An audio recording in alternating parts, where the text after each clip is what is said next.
The man kept measuring wind speed, altitude, and temperature. Every variable had to be perfect. His mission? Prevent an assassin from killing the president. But the moment he gave the order to pursue, the unthinkable happened. The police turned their guns at him. At the same time, the assassin pulled the trigger. The shot hit its mark. But the victim wasn't the president. It was a representative from another country. Before Bob could make sense of what was happening, a bullet struck him too. Wounded and in shock, he leapt out the window and fled through the back alley. Soon, the horrifying truth dawned on him. This was all a setup by his own unit. The colonel had framed him to take the fall. But they hadn't expected Bob to survive. In a panic, the colonel's team staged the scene to make it look like Bob had killed the diplomat and escaped. Meanwhile, a manhunt was already underway. The police were closing in from every direction. As Bob tried to escape, he ran into an intern agent, Kai, who aimed a gun at him and ordered him to surrender.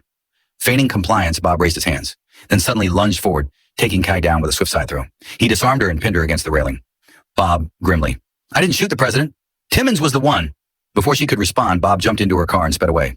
Bleeding heavily, he knew he had to remove the bullet soon. Otherwise, he'd die before the police ever caught him. Desperate and out of options, Bob turned to Sarah, the girlfriend of a fallen comrade.